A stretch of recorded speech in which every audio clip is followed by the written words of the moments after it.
It's not over yet.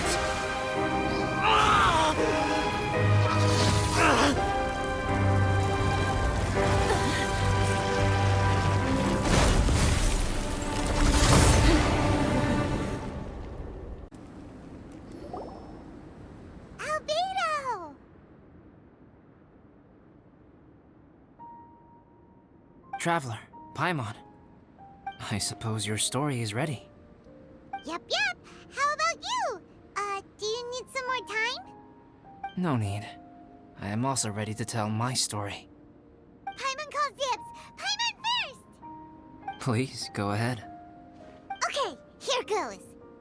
Once upon a time, there was an evil researcher who went into the mountains and did a crazy experiment on whopper flowers to transform their appearance. After a lot of pain and suffering, the whopper flowers finally took on a human form. Then they stood by the side of the mountain to wait for unsuspecting bypassers. To whoever spoke to them, they would ask some questions such as, "Who am I? Who are you?" If the bypasser got the wrong answer, the last sound they'd make would be a yelp before the whopper flower ate them alive in one bite. Ooh, truly frightening. What the? You two aren't scared at all! Don't go nitpicking, okay? If you didn't like the story, go write your own!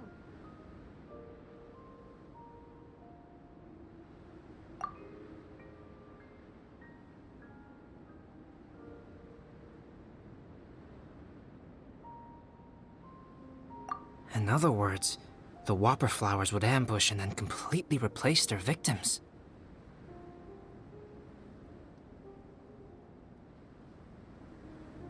And then what? Go back to where the person lives? Enter their home? Eat their whole family? Paimon made up this story, but now Paimon's the one who's scared by it. It's a good story. Oh, may I write it down? I may bring it up in future conversations. What for? Just to scare people with? Yes. You've got a real mean streak, Albedo. Mine is a little longer than yours. It starts with an alchemist. A great alchemist once created Subject 1. Subject 1 was her proudest achievement, and successfully blended into human society. No one ever would have thought that this friend of theirs was in fact a synthetic human. However, unbeknownst to Subject 1, the alchemist had tried the same experiment many times before he had come into being. Some of the rejects from failed experiments had been discarded, but had not died. Subject 2 was one such failed experiment. He was swallowed by a great dragon that came to rest upon a snow-swept mountain. Many years later, he was resurrected by the dragon's mysterious power. He saw all kinds of people on the mountain, including Subject 1, who had somehow miraculously blended in among them. Never in Subject 2's wildest imagination had he thought it possible for experimental life forms such as they to deceive everyone so successfully. He saw the way humans accepted Subject 1 as a friend, witnessed their affection as they addressed him by name. This was what Subject 2 wanted. Now, all that Subject 2 desired was to replace Subject 1 and take the joy of his existence for himself. This is giving Paimon the chills.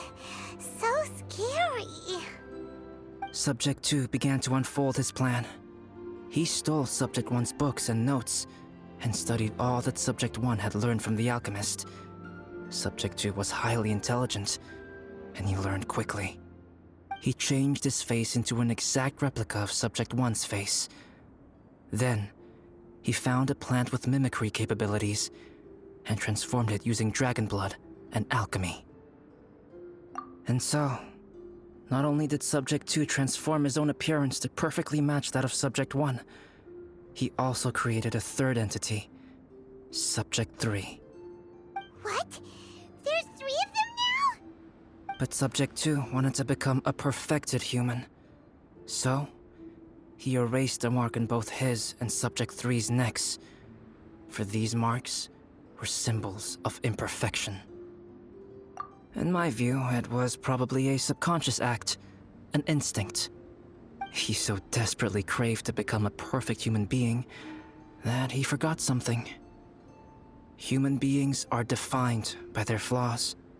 Subject 2's plan was meticulously crafted. Subject 3 would draw Subject 1's attention. After Subject 1 disposed of Subject 3, he would assume the threat had now disappeared and would let his guard down. The next moment that Subject 1 was alone, Subject 2 would make his move. He would eliminate Subject 1 and become the only one remaining. He would secretly replace the Subject 1 of everyone's memories and inherit his identity, residence, clothing, sword, name, and friends. People would have no idea that the individual they knew had become somebody else from one day to the next. This is way too scary. Paimon's never gonna be able to trust anyone again. But just before Subject 2 could carry out his plan, a unique stranger entered the mix. Subject 2 tried to make contact with this person, but found that they could somehow sense he was different from Subject 1. What's wrong? Are you scared? What happened then? What happened to the stranger?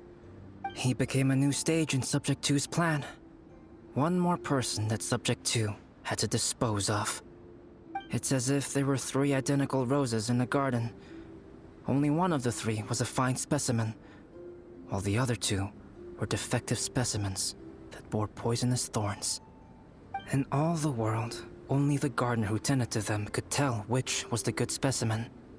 People do not like poisonous plants. Only a perfect rose can fetch a high price. If the inferior specimens wanted to conceal the fact of their worthlessness, they would have to take the gardener out of the picture, using their poisonous thorns. This is exactly what Subject 2 was thinking. So, he hid in the shadows and waited patiently. Maybe soon, he would get his chance to become truly human.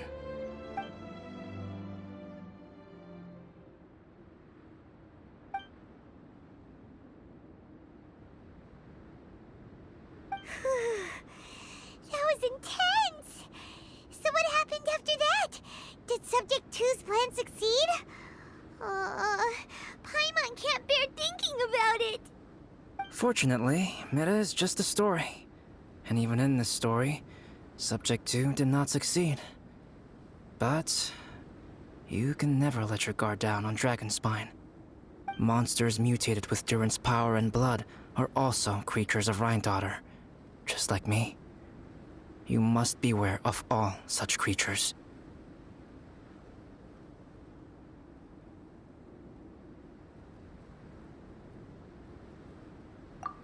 I'm glad to hear that. It's okay. I know what I am.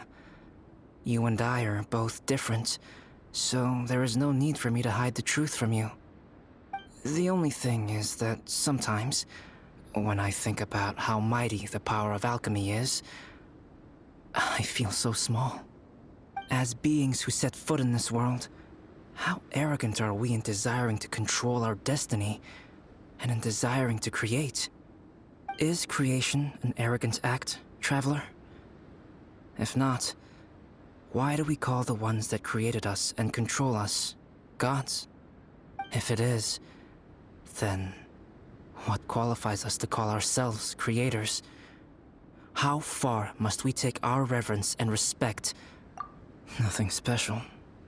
But whenever I think about it, I feel a twinge of grief. Poor Albedo. Hello? Traveler, are you here? Hey, is that Amber? Thought we might find you here.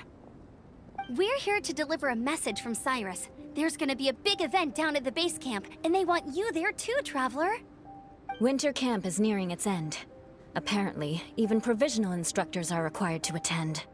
Looks like we need to go, Albedo. Bye for now. Then I won't keep you. I have some things to attend to here, so forgive me for not seeing you down. Don't worry about it. There have been no issues getting up and down the mountain recently. Is everyone ready? Let's not keep them waiting.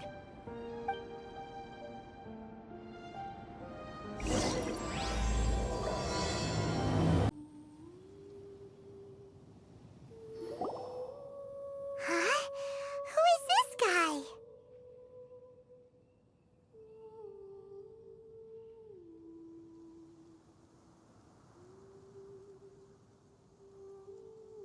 Allow me to introduce Yozerv. He's Joel's father. Dad, this is that traveler I was telling you about.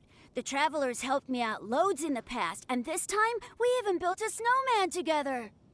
Joel has told me everything about you. I can't thank you enough. Wow, this is amazing! Wait a second. Why is Cyrus discreetly wiping tears away? And what is Pallid doing here? Pallid is the hero of the hour this time. Go on, Pallid. Tell us what happened in your own words. Okay. The weather was fine on that fateful day, and I had a feeling that Lady Luck was smiling down on me. So I trusted my gut and set off to explore somewhere new, somewhere dangerous. Because where there is great danger, there is also great treasure. Why does this sound so hard to believe? But I had only been away from the group for a short while when I fell down a slope and just started rolling. Uh-oh. Did my bad luck rub off on him when we ran into each other on the mountain? The place I fell to was somewhere I didn't recognize, and I'd sustained a few injuries. I remember thinking to myself, this is the worst luck I've ever had in my whole life. Then I met Yozerv. He'd heard the sound of me falling and came out to see what was going on. Huh? Wow, so it was completely by chance then. I thought he must have been someone from the Adventurers Guild here for the event, but after a few words of conversation, it was clear that he was having memory problems. He didn't even know his own name. The temperature was freezing, and there was no time to deal with all that there and then, so I convinced him to come back to the camp with me and figure everything else out after we got there. We got back to the camp, ran into Joel, and the moment he saw him, he froze for a second with this completely stunned expression on his face, and then he started crying out, "Dad! Dad!" That's when Yozerv suddenly started to remember. My memory has still not fully recovered, but Joel and his mother, they are the only ones that I will not, no, that I cannot forget. Daddy. Daddy's right here, Joel. Daddy's right here. Yozerf, don't you remember anything else at all? The poor princess, feeding the foxes? I'm sorry. I have no recollection. Maybe it's because of the head trauma. I'm not sure. I woke up and found myself covered in blood. My things were gone, and there was nothing to indicate who I was or how I got there. I crawled into a cave and settled in for a slow recovery. After my legs and feet were a little better, my hunting skills were what kept me alive. Dad, I was so worried about you. I'm all right now, Joel. Oh, don't cry. Daddy's not going anywhere. I'm here to stay. Oh, this is good. This is good. You know what, though? I definitely think my luck got worse after running into Benin on that mountain. I knew it. I just... No. I just meant if it weren't for you, there's no way I ever would have run into Yozerv on a mountain this huge. Besides, we got back safely, didn't we? So don't blame yourself. Maybe sometimes miracles can only happen when you get just unlucky enough. Ballad. When did you become such a smooth talker, huh? Huh? Am I? I was just telling the truth. Oh, yeah. I want to say thank you to the Traveler, Uncle Cyrus, Auntie Eula, and Auntie Amber. Thanks, everyone. You all helped look after me, and I will always remember it. But I guess I can't take the snowman with me, or it'll melt once it leaves Dragonspine. It's such a shame. Oh, I can help with that. One moment. Huh? Eula? Here, take this. It's powdered rime. Just add it to your snowman, and it will never melt. Wow! Really? Oh, this is awesome! You're the best, Auntie Eula! Dad, I have an unmeltable snowman now! How cool is that? How can I ever repay you all? Thank you all. Thank you from the bottom of my heart. Dad, I want to go move the snowman. Can we do it now, please? Okay. I'll be leaving with Joel now. I'm sure I'll see you all another day. Very well, very well. It's time for Pallid and I to have another discussion concerning his breaches of adventurer discipline. Huh? But Cyrus, I think I kind of made up for my mistakes this time, you know? See you guys! Oh, I made this for you and Amber. Think of it as a winter souvenir. Are you sure? This must be really important to you. Come on now, just take it. No need to make such a fuss. Wow! Now our snowman won't melt either! Great! You're welcome. Just keep it. That's all I ask. Amber and I have some business to attend to now. See you later. See you! Everyone's gone. Seems like they've all got their own stuff to do now. Oh! You know what? We've been on Dragonspine all this time, and somehow Paimon still forgot to ask Albedo about how to make a fruit juicifier machine that could keep the juice fresh. Maybe we should try Timaeus again. He does seem pretty eager to please after all.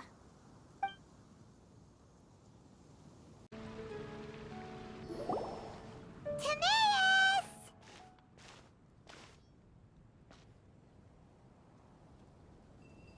Traveler and Paimon, what can I do for you? Wait a minute. You've got that mischievous look on your face. Oh, you're not still thinking about that ridiculous juicer thing, are you? Timaeus, will you help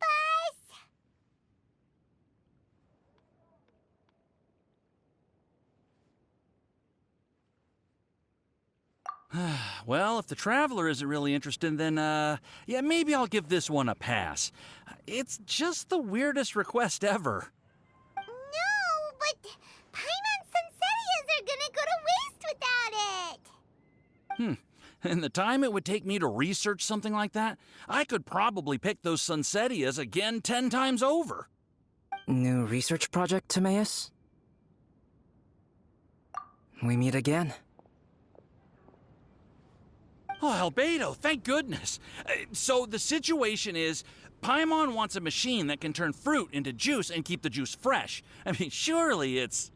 Majorly important, that's what it is. If you can manage to invent this, we'll never have to worry about fruit going bad ever again. That's impossible.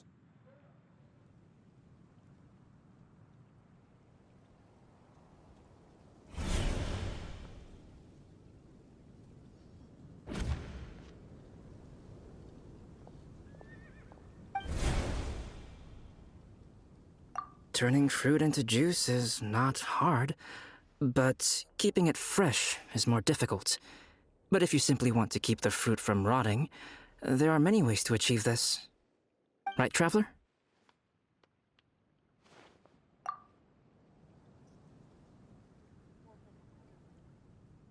What about his neck? What's wrong? Is there something on my neck? From the look on your face, it's as if you thought I just played a practical joke on you that was in exceedingly poor taste.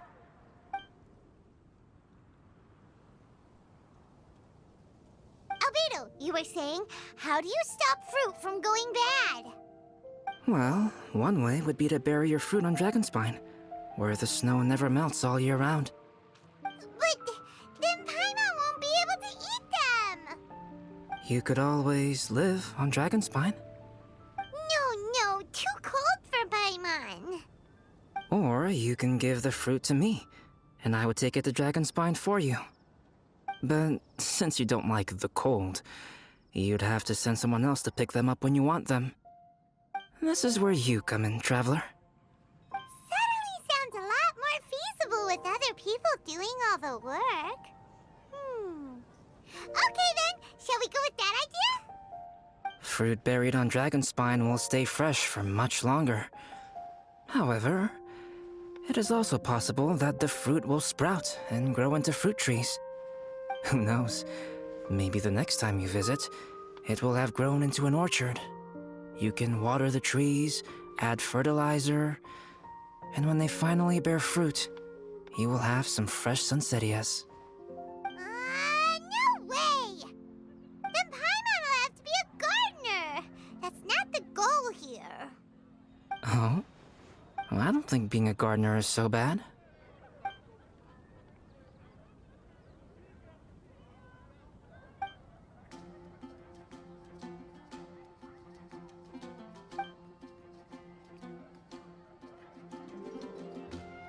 Albedo! Stop trying to get your hands on Paimon's super sweet Sinzetias! It bothers you, does it? Of course it bothers Paimon! They are the rarest, super-duper sweetest Sinzetias ever! And they're not for you! Okay, but they're just Sinzetias. I think you're only so attached to them because you don't have much fruit of this quality in your possession. When someone's pockets are full and their spirit is fulfilled, they don't easily fall prey to this kind of yearning.